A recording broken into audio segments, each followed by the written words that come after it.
You're watching the 10 o'clock news. Family and friends of the late actor Michael K. Williams gathering in Prospect Park for a touching tribute marking the 4-year anniversary of the death of the man who played Omar on The Wire. Williams died of a drug overdose in 2021. Today's memorial focused on his life as a community leader. Fox 5's Richard Jacobus was at the memorial. Game is out there, and it's either play or get played.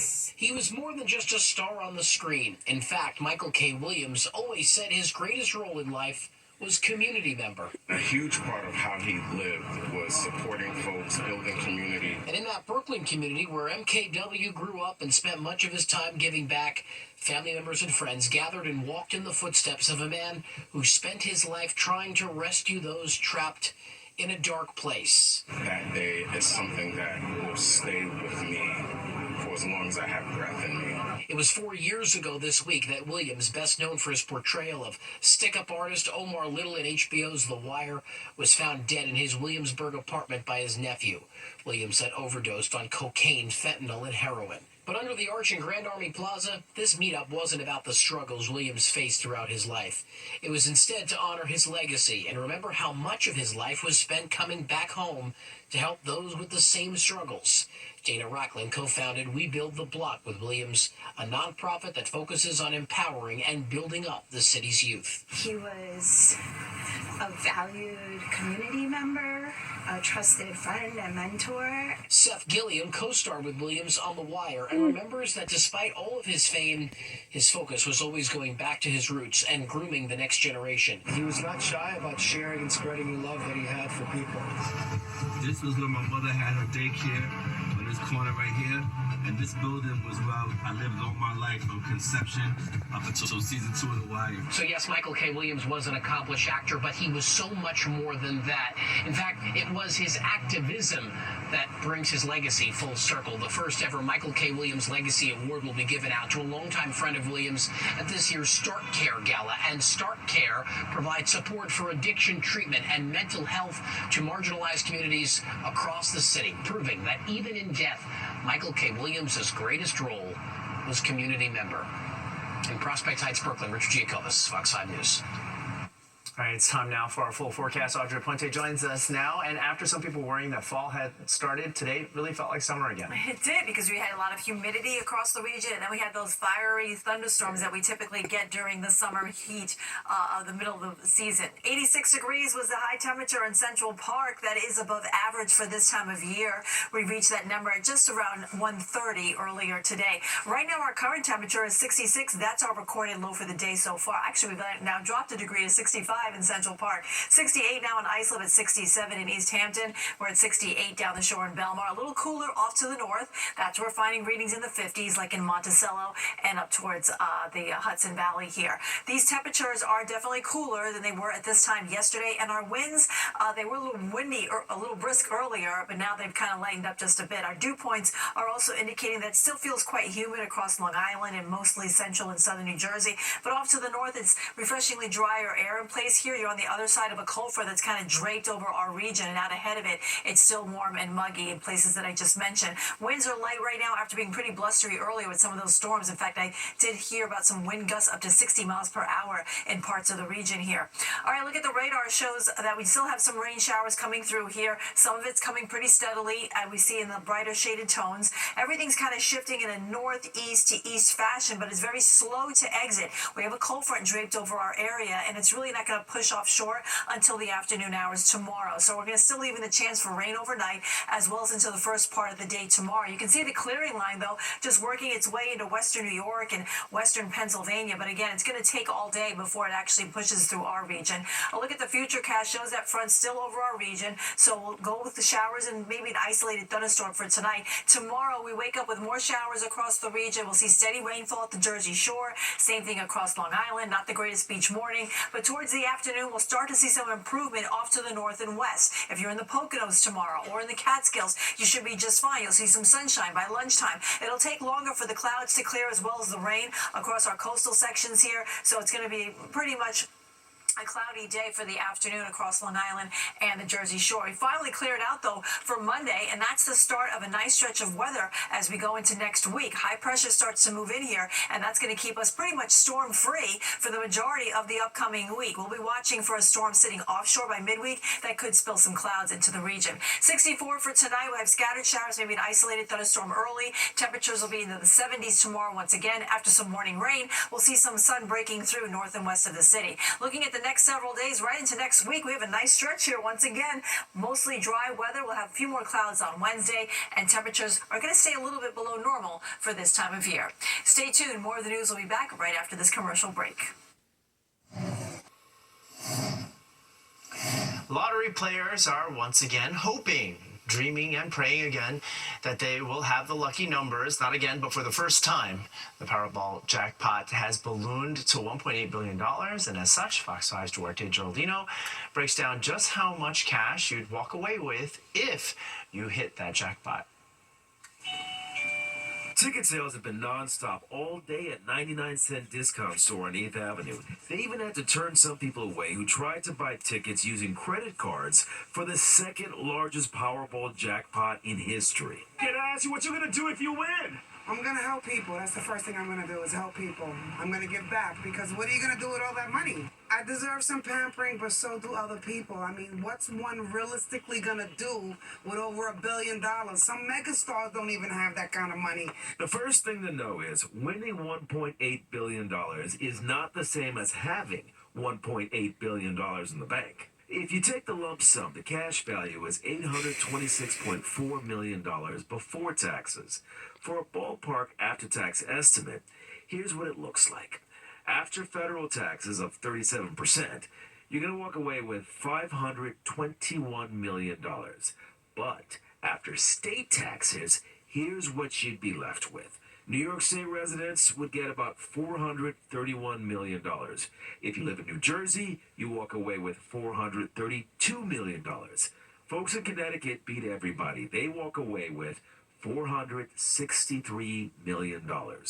Still, that kind of money is enough to change lives, make dreams come true, and make a whole lot of new friends. Man, I'm going on the big cruiser show there. That's it. Just going to whole family, friends, everybody. You could come too. I'm going to spend that money, man. That's extra change that I need. First thing I would do is make sure my daughter is set. I will buy my dream home, take care of my mom, take care of my family, and just be grateful. In the September 1st Powerball drawing, 9 people in New York State won $50,000 third prizes, including a ticket sold up in the Bronx. Tonight's drawing is the 42nd since the jackpot was last won on May 31st over in California. This ties for the longest streak on record. For me, some nice clothes, maybe, you know, and a nice apartment. They're tearing down my building over here, so I have to relocate and get myself a home, maybe.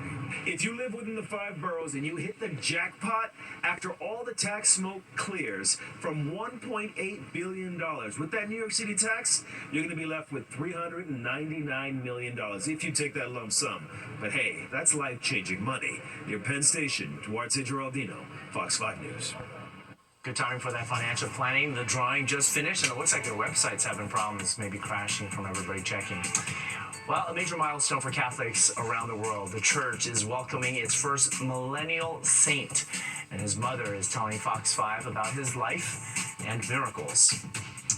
And these crowds aren't lining up for some big sale or Black Friday. The influencer behind the flood of teens at the American Dream Mall.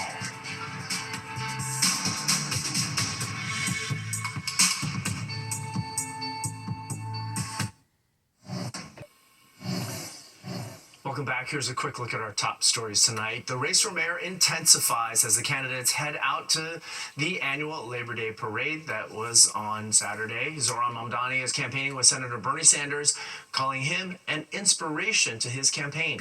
Cuomo staying on the attack, calling Mamdani a socialist and terrorist sympathizer.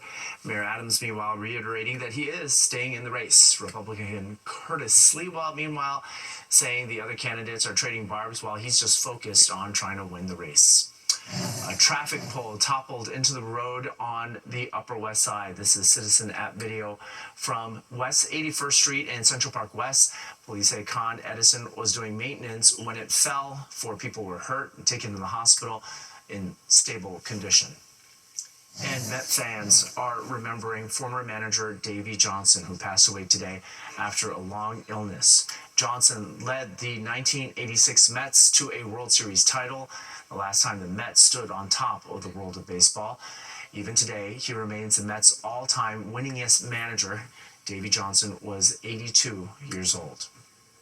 Now, history will be made in the Catholic Church this weekend as Carlo Acutis will become the first millennial saint. Born in 1991, he died in 2016 after a battle with leukemia. Our Sharon Crowley has a look back at his life of faith.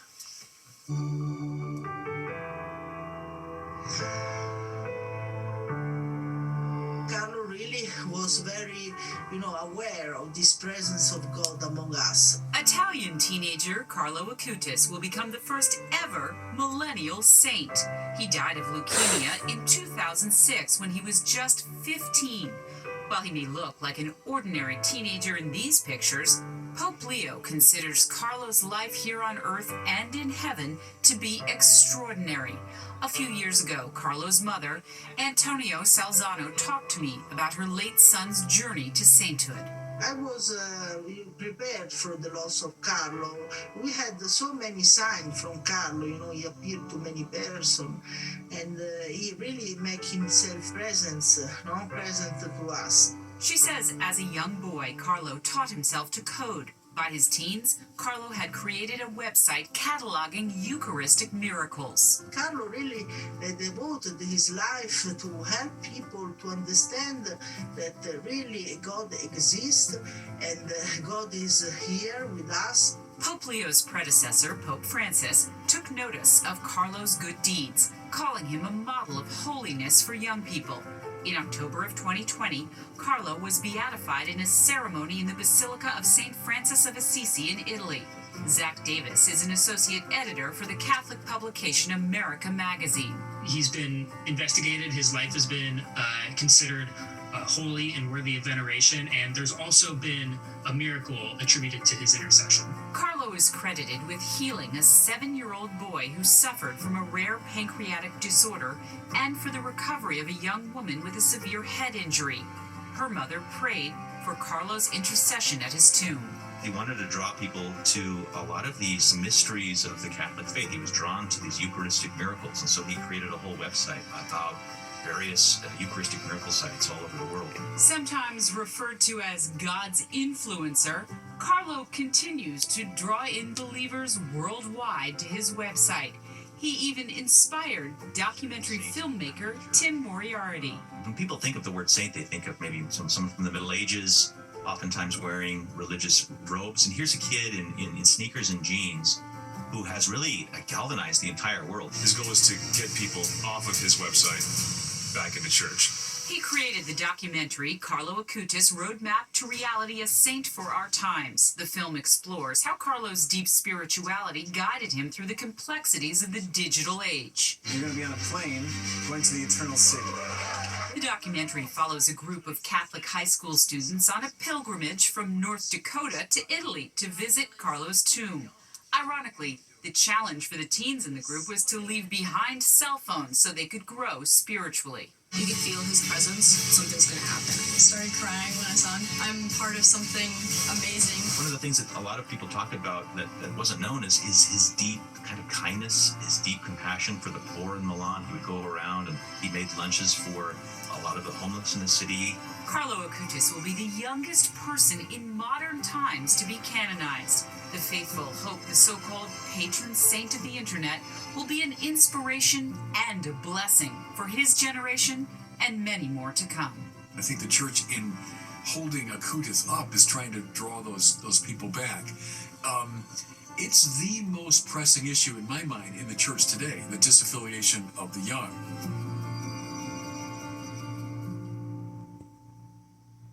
Leo is hoping that Carlo's life inspires other young Catholics. Sharon Crowley, Fox 5 News.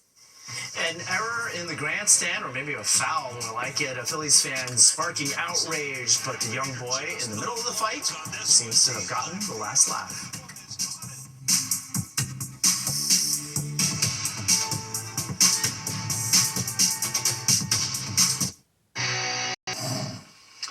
A YouTube star drawing these massive crowds to the American Dream Mall in New Jersey today. The mall says thousands of fans turned out to see Salish Matter. Some fans told Fox 5 they were shocked by the huge turnout and that the line snaked all the way around the mall and into the parking lot. They say there did not seem to be much staff on hand to manage the line, with parents having then to jump in to help organize that situation there. The YouTuber launched a new teen skincare line called Sincerely Yours at Sephora.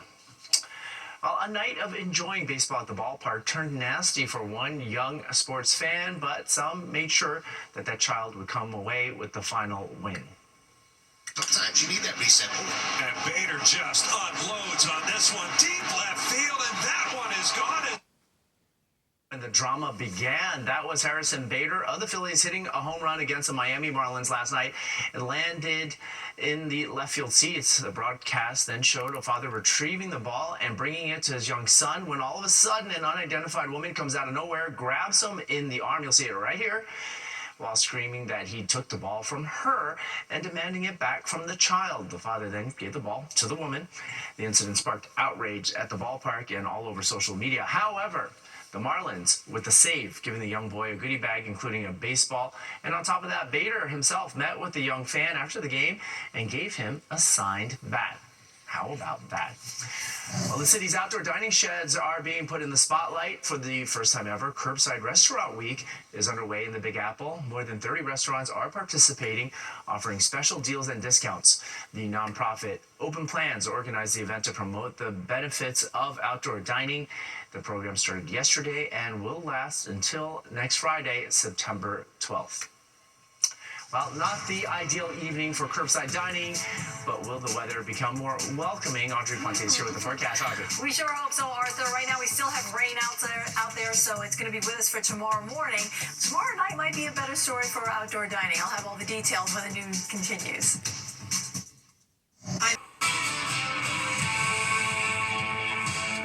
Time now for the weather. Audrey Puente joins us with that now. Hi, Audrey. Hi, Arthur. Well, we still have some clouds in place this evening, and there's still some rain across parts of the tri-state area, too. Temperatures are in the 60s in Central Park. We're at 67 at LaGuardia.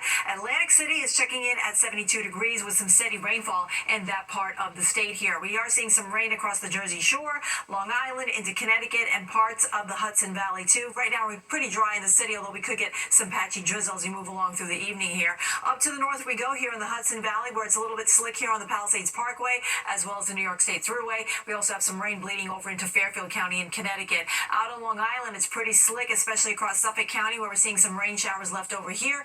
No downpours being experienced at the moment. There are no strong storms or severe weather, and we're not anticipating that for the rest of the night. However, we will see some wet roadways because of light rain here across northwest New Jersey, so look out on I-80 or 78 if you're heading towards the western part of the state, heading towards Pennsylvania. There's still some more moisture here in the northeast. It's very slow to exit because we have a cold front that's still draped across our region. Out to the west, though, you can see it's much drier across western New York and western Pennsylvania. We're going to get into some of that late tomorrow. We can also see where the cooler temperatures are. Highs today were only in the 60s behind the front here in Binghamton and Syracuse and over towards Buffalo, but it was very warm out ahead of the front. We had a very warm and humid 86 degrees in Central Park earlier this afternoon. We actually hit 90 in Philadelphia. So here's the front as it sits. It really doesn't make much movement here, but we can see high pressure is just waiting in the wings. It's going to edge its way eastward and give us a really nice stretch of weather as we go into the upcoming week. But first, we have to get through tomorrow, of course. Tonight, we'll see that cold front kind of linger across our region, and that's going to keep the shower activity on and off throughout the evening. Tomorrow morning at 7 a.m., we can still see some rain showers across the area. We could get some steady rainfall in parts of the Jersey Shore, as well as Long Island. Really not the greatest beach day tomorrow. However, we will see things dry up by the afternoon. The clouds will be slow slow to exit, but we will see some sunshine up towards the Catskills, over towards the Poconos. If that's where you'll be in the Hudson Valley tomorrow, you'll fare better with more sunshine by lunchtime tomorrow. Then by dinner time, we'll get more sunshine coming into the city here. The clouds still clinging on across the east end of Long Island, but then everybody gets into the clear on Monday, and we're going to start off what's going to be a really nice stretch of weather next week. High pressure is going to nose its way in here and keep things nice and quiet for us for several days next week. There'll be a storm system sitting offshore on Wednesday that could spill some clouds in across the region, but overall, we're expecting a storm-free week ahead of us. Tonight, we're dropping back into the 60s, some 50s off to the north and west. Tomorrow's highs will be below normal once again, even cooler with highs only in the low 70s. And we'll start out with some rain in the morning, and then in the afternoon, it'll get much drier. It'll be slow, but it'll happen. Then as we go into next week, looking good for Monday with a high of 75. We'll be feeling like fall on Tuesday. A few more clouds decorating our sky on Wednesday, but temperatures stay pretty nice. A little cooler than average for this time of year, but overall a dry weather pattern next week. Arthur? All right, thanks so much, Audrey. Paying tribute to our fallen heroes. One of the most moving tributes to firefighters killed on 9/11 is the faces of those victims that will line the route of the Tunnel to Towers 5K. We're going to be getting an inside look at how the banners are being created.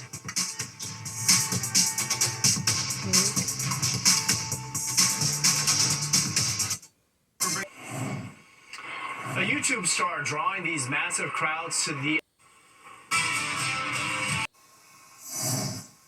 new data shows an alarming jump in 9/11 related illnesses. According to the World Trade Center Health Program, cases of 9/11 related cancers has skyrocketed to 48,579.